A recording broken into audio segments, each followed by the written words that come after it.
سوال میں پہلی بات تو یہ ہے کہ پاکستان کی تاریخ میں and that include Sheikh Mujeeb Rahman also, Pakistan کی تاریخ میں فوج کے خلاف پبلک سٹیٹمنٹس اگر کسی نے دی ہیں سب سے زیادہ اور سب سے گھٹیا وہ عمران خان ہے، اور صرف پاکستان میں بیٹھ کے نہیں، انڈیا میں بیٹھ کے انٹیلیجنس ایجنسیز کو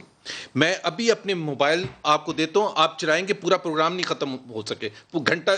بھی ہو جائے گا اور چلتا رہے گا۔ انہوں نے کہا فوج جینوسائیڈ کرتی رہی ہے، سن 71 کے حوالے سے 2012 کے حوالے سے بلوچستان میں کہتے ہیں بمباری کرتے رہے۔ انہوں نے انٹیلیجنس ایجنسیز کو کرٹیسائز نہیں، یہ کہتے ہیں الیکشن ہی نہیں جیت سکتے۔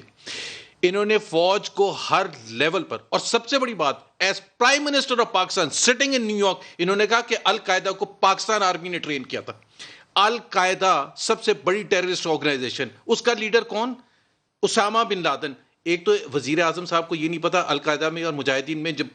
شفٹ ہوا ہے نا، یہ وہی سمجھتے ہیں کہ یہ وہی تھا۔ انہوں نے کہا کہ اسامہ بن لادن شہید ہوا تھا، ابھی یہ کہہ رہے ہیں کہ جنہوں نے گولیاں کھائی ہیں،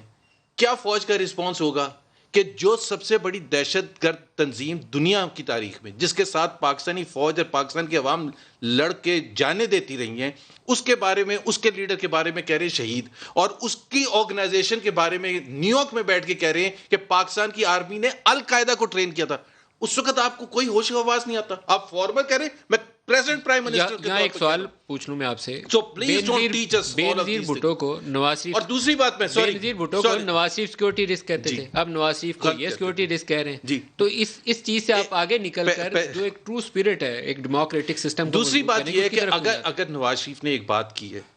اور یہ ڈرائنگ روم میں بیٹھ کے یہ سب باتیں یہ بھی یہی کرتے ہیں، صرف فرق یہ ہے کہ اگر نواز شریف نے کہا ہے تو اس پر آپ ڈینائی کرتے ہیں، آپ پروب کرتے ہیں۔ آپ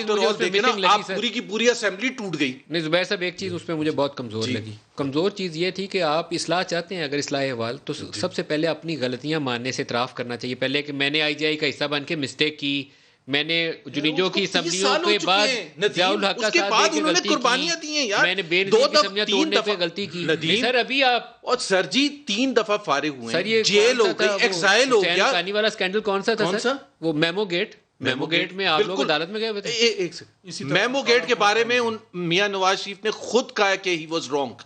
بینظیر کی جو سمجھا توڑی لگاری کیا تھا جو بینظیر کی سمجھا توڑی، وہ کیا بینظیر کی جو سمجھا توڑائی فاروق لغاری کیا تھا؟ اب میں صرف یہ کہہ رہا ہوں، آپ 30 سال پرانا، 30 سال کے بعد ہی ہیز پیڈ دا پرائز، سب سے زیادہ پرائز پہ۔ اگر آپ نے نہیں سننا ندیم ملک، اگر آپ یہ کہتے ہیں کہ جی نواز شریف کی بات ہم نے نہیں سننی، نواز شریف جو کہہ رہا ہے آپ نے نہیں ماننا، بھائی ایک تو 5 سال میں ابھی کیا کیا تھا انہوں نے، کیا کیا تھا؟ فاروق لغاری کو انہوں نے یہاں تقریر کرتے ہوئے کہا تھا کرسی سے اترو گھر جاؤ، یہ نواز شریف کا لفظ تھے، کرسی سے اترو گھر جاؤ۔ 25-30 سال سر یوسف رضا گیلانی ابھی تھے وزیر اعظم پاکستان کے، 2008 کرسی سے اترو تو از اے نارمل اپوزیشن، اترو گھر جاؤ۔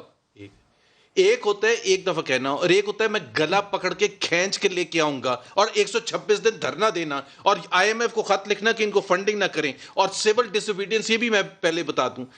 مجیب الرحمان نے سول ڈس اوبیڈینس کی تھی پاکستان کی تاریخ میں سے پہلے، وہ اس وقت کی تھی جب 4 مہینے کے بعد جب ان کو اقتدار نہیں دیا گیا تھا مارچ سن 71 میں، تو اس وقت انہوں نے ان کو یہ کس بات پہ سول ڈس اوبیڈینس کر رہے تھے؟ وہ تو جیتا ہوا تھا، ڈکلیئرڈ تھا، یہ 30 سیٹوں کے ساتھ ورسز 186 سیٹس، یہ کہہ رہے ہیں کہ جی بل نہ دیں، ڈیوٹیز نہ دیں، ٹیکسز نہ دیں، پارلیمنٹ پر حملہ کریں، PTV پر حملہ کریں،